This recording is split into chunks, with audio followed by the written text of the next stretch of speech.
Merci. Maudit fait oui, comme dit un de mes grands, il se reconnaîtra. Mes amis, ce soir, je suis devant vous dans une certaine gravité. Je suis touché et ému par tant de mobilisation. Je suis touché par votre élan de solidarité. Je suis touché par autant de présence. Mais ce soir, je souhaiterais que vous m'autorisiez un petit instant de recueillement et de prière. Il y a quelques instants, nous avons appris le rappel à Dieu de la mère de notre grand frère, ami et camarade, Bal Amadou. Et je souhaitais que nous observions un instant de silence. Mais j'ai également une pensée particulièrement émue pour un ami, un frère, parti à la fleur de l'âge il y a quelques jours, qui a été rappelé à Dieu également, qui s'appelle Oumar Thiam. Mes amis d'enfance, notamment ceux du groupe IDOL, savent que Oumar m'a toujours encouragé, qu'il m'a toujours harangué, quelquefois même engueulé, pour que je franchisse le pas de la candidature. Mais lui pensait à une autre élection. Oumar, oui, a toujours pour ses amis l'ambition généreuse, et me concernant même démesurée. Il parlait de moi avec tellement de grandiloquence que même moi, j'en étais gêné. Mais c'était plus lié à sa générosité à lui, à sa façon d'être, qu'à mon mérite. Ce soir, je pense particulièrement à lui, parce qu'il aurait aimé être là parmi nous. Comprenez-moi, je suis un peu ému. Je demande donc qu'on observe un petit instant de recueillement et de prière pour ces deux êtres, et j'associe à cette prière tous nos morts, ceux de Walata, ceux d'Inal, ceux de Chorimale, ceux de Wochi, ceux de Jéry, et tous ceux décédés le long de la vallée du fleuve Sénégal durant les années de braise. Et j'associe également notre compatriote Souvi Woulichein, décédé récemment suite à des tortures policières. Un instant de silence, s'il vous plaît.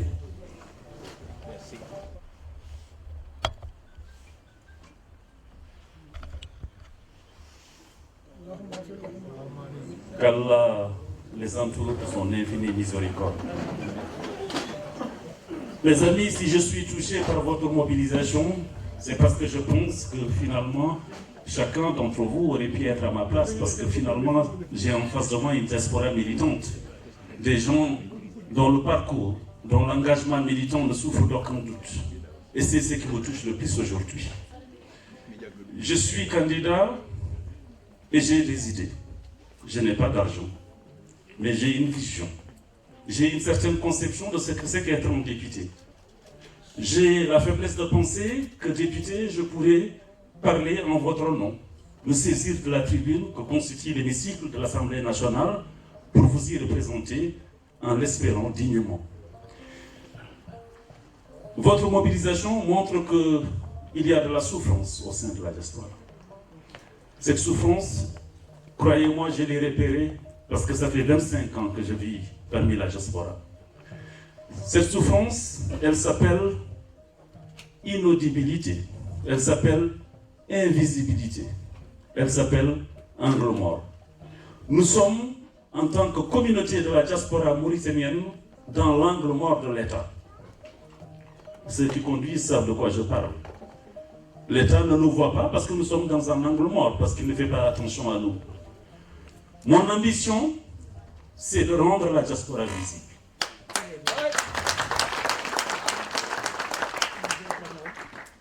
Et pour ça, comme j'ai dit, il y a évidemment des idées, il y a des axes de programme qui ont été portés à votre connaissance par différents outils de communication et notamment par des flyers.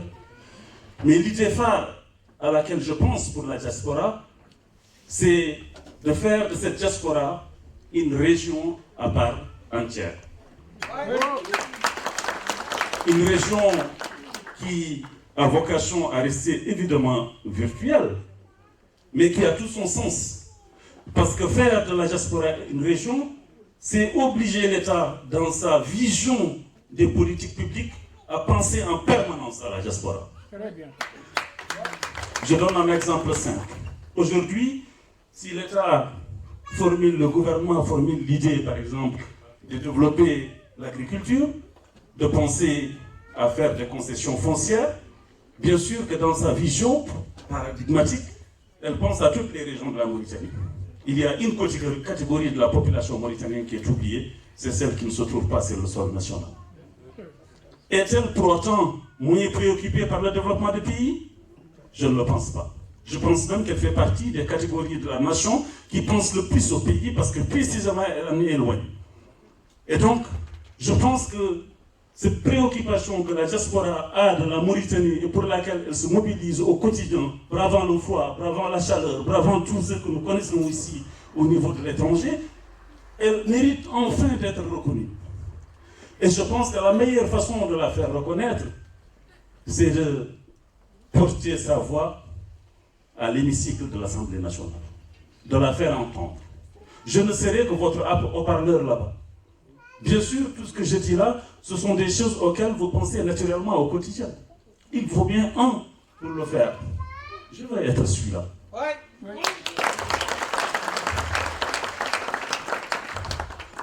Cette idée de région à part entière paraît un peu folle.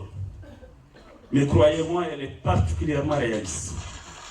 Parce que d'elle découle tout un tas de considérations. Si j'ai dit que mon idée c'est de rendre la diaspora visible, c'est parce que je pense qu'aujourd'hui, elle ne l'est pas. Or, en faire une région, c'est la faire émerger à la surface et la rendre complètement visible. Et on ne peut pas rendre une catégorie de la population visible sans avoir l'intention de s'en occuper. Donc si nous gagnons le combat de la visibilité de la diaspora, nous gagnons le combat de sa considération par l'État. C'est pour ça que le programme auquel j'ai pensé pour la diaspora se décline en un certain nombre d'axes, dont un des points, c'est de rapprocher par exemple les services consulaires des Mauritaniens. Et quand je dis rapprocher les services consulaires des Mauritaniens, je pense notamment aux Mauritaniens installés un peu partout en Europe et qui n'ont pas un consulat à côté. Les gens de Belgique, par exemple, pour faire leur démarche administrative, sont obligés de se déplacer à Paris, alors même qu'il y a une ambassade à Bruxelles. En France même, à Paris, l'ambassade de Mauritanie se trouve dans quel quartier? Au 16e arrondissement. Qui d'entre vous habite au 16e arrondissement? Ce n'est pas vous faire offense que de dire ça. J'aurais vu le consulat mauritanien dans une des banlieues, pourquoi pas à Massy. Ça, symboliquement, c'est quelque chose qui dit l'intention qu'on peut avoir de se rapprocher des Mauritaniens. Les Maliens l'ont fait. Ils ont leur consulat dans une banlieue. L'ambassade et le consulat ne sont pas obligés de mettre sur le même site. On peut tout à fait louer ici une maison en banlieue où les services consulaires s'occupent des Mauritaniens au quotidien. C'est une façon de leur faire une démonstration d'affection, de leur dire qu'ils pensent à eux, de leur dire qu'ils sont existants. L'autre point du programme auquel j'ai pensé, c'est de s'occuper des retraités. Les retraités mauritaniens, et ça va avec la première idée, ne rentrent pas en Mauritanie. Quand je dis ils ne rentrent pas, c'est que même quand ils rentrent, ils sont obligés de laisser ici une adresse. Ils sont obligés de louer une chambre. Parce que s'ils rentraient, leur retraite serait ramenée au niveau de la retraite mauritanienne. Donc pour cette raison, ils développent des expertises, des stratégies pour pouvoir laisser ici une adresse. Une des manières de régler cette question pour que quelqu'un qui a fini sa vie d'ouvrier, d'immigrer ici et qui a envie de rentrer au pays, mais de garder le même pouvoir d'achat, c'est que l'État mauritanien accepte l'invariabilité de la retraite une fois acquise. Mais pour que tout ça se fasse, la diaspora a d'abord besoin d'un cadre à travers lequel elle s'exprime. D'où l'idée du Haut Conseil de la diaspora. Le Haut Conseil de la diaspora, ce serait cette structure qui est composée à la fois d'élus associatifs, de responsables d'ONG et de droits de l'homme, mais aussi de personnel administratif de l'ambassade, qui se retrouveraient dans un cadre dans lequel, à la fois, il pourrait être l'interface entre les autorités consulaires ou les autorités de l'administration mauritanienne et les populations de la diaspora, mais également où il pourrait penser, imaginer et développer des projets, par exemple, de soutien et d'apport à la coopération décentralisée. Ce qui a pu s'imaginer à un moment donné entre la région centre et la région du Gorgol, à travers un tissu d'associations, est tout à fait possible au plan national. Et donc je pense qu'il y a intérêt à explorer cette voie-là. Et ça donnerait à la diaspora, naturellement à travers ce cadre, quelque chose qui relève d'une forme de reconnaissance. Et ça, je pense qu'il est extrêmement important qu'on se batte pour ça. J'ai aussi pensé aux étudiants mauritaniens qui vivent un peu partout, mais lorsqu'ils viennent en France, quand ils viennent en Belgique, quand ils viennent en Espagne, en tout cas la France que je connais le mieux, pour avoir à un moment donné dirigé une organisation étudiante qui s'appelait l'UDES, l'Union des étudiants étrangers de Strasbourg. Donc j'ai été confronté, comme un certain nombre d'étudiants, à la question de la carte du séjour. Il me semble important que notre pays se batte pour obtenir des conventions pour que les étudiants aient des cartes de séjour par cycle, et non des cartes de séjour à renouveler annuellement. Un étudiant, il ne vient pas faire une année et rentrer chez lui. S'il vient, c'est pour faire un diplôme. Et souvent, le diplôme commence à partir de la licence ou à partir de la, j'ai dit maîtrise, mais ça va pas me rajeunir, du master 1, du master 2, ou pour faire une thèse. Et donc, selon le cycle choisi, on pourrait tout à fait imaginer, si nos autorités consulaires, si notre État était en étant débrouillard, d'imaginer des conventions qui permettent de sécuriser les étudiants dans leur parcours au quotidien. Et je pense qu'un étudiant, pour en avoir été un, a 1000 choses autres à faire au quotidien qui mériteraient qu'on le soulage de démarches administratives pour le titre de séjour. Le rôle d'un État, le rôle d'un consulat, c'est de faire cela. Également, il me semble important dans le cadre de l'accueil des étudiants que l'État prenne sa part dans ce pari pour l'avenir. Parce que faire le choix de la jeunesse, faire le choix des étudiants, c'est faire un pari dans l'avenir. Et par conséquent, il faut prendre sa responsabilité dans ce pari. Et il faut donc que l'État, non seulement débouche des aides suffisantes pour les étudiants qui viennent ici et qui n'ont pas de bourse parce qu'ils n'ont pas de bras longs, qu'ils puissent au moins pendant un temps, le temps de l'intégration, qu'ils puissent obtenir de l'État un minimum de soutien. Ça peut se transformer en accueil dans des endroits que l'État louerait le temps qu'il trouve une chambre de cité universitaire, dont on sait qu'aujourd'hui c'est le branle-bas de combat pour un étudiant pour l'obtenir. Donc, s'occuper des étudiants, s'occuper de notre avenir. Je vois que Maudit s'approche de moi. Ça veut dire quelque chose généralement en termes d'horloge. Mais je voudrais vous dire que je n'aurai pas le temps ici de décliner tout le programme. Mais comme vous le voyez, les idées existent, elles sont partagées. Je reste ouvert à toute forme de suggestions et de critiques sur ce programme pour l'améliorer, parce que je sais modestement qu'il y a des gens qui ont beaucoup plus d'expertise que moi en la matière, et donc je reste ouvert à vos propositions.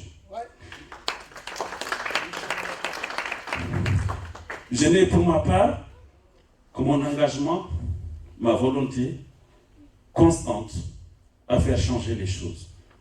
Et cette volonté constante, même si elle a été rappelée, elle vient de très loin. C'est une volonté militante. J'ai aussi une certaine conception de ce que doit être un député. Je ne voudrais pas ici m'enfermer dans des revendications catégorielles et n'être que le député de la diaspora. Parce qu'un député, c'est avant tout le député de la nation. C'est quelqu'un qui légifère. Et donc, mon ambition, c'est également de faire de cette tribune de l'Assemblée nationale là où je pourrais exprimer, avec peut-être plus d'audition, les idées que j'ai toujours défendues depuis mon adolescence. Le combat que nous menons au quotidien pour l'égalité en Mauritanie, pour la justice, pour le vivre ensemble, est un combat qui pourrait parfaitement trouver un écho à l'Assemblée nationale. Alors, évidemment, il y a des gens qui m'ont fait la remarque sur mon programme en me disant, mais ce n'est pas réalisable. Je pense qu'ils n'ont pas compris ce que c'est que le travail d'un député. Un député ne réalise pas un programme. Ce n'est pas un gouvernement. Un député réalise seulement un programme en le défendant, via soit des propositions de loi ou des amendements à des projets de loi. La proposition de loi étant ce que le député apporte pour proposer qu'une loi nouvelle soit adoptée, le projet de loi étant ce que le gouvernement apporte, qu'on combat, améliore, rejette ou approuve. Donc, le programme que j'ai décliné, même s'il vous paraît assez ambitieux, même s'il vous paraît idéaliste, sachez qu'il est parfaitement défendable à l'Assemblée nationale et j'y crois fermement.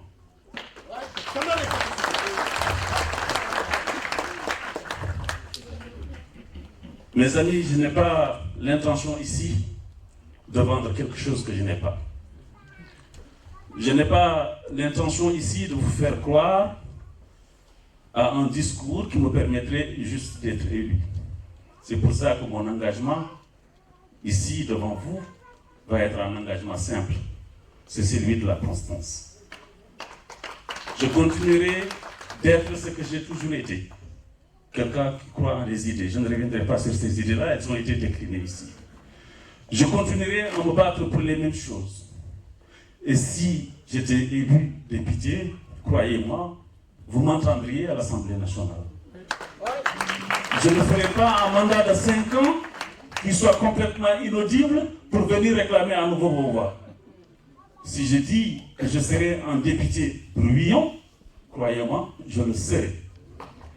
Et donc, la seule chose que je vous demande, bien naturellement, c'est de me faire confiance.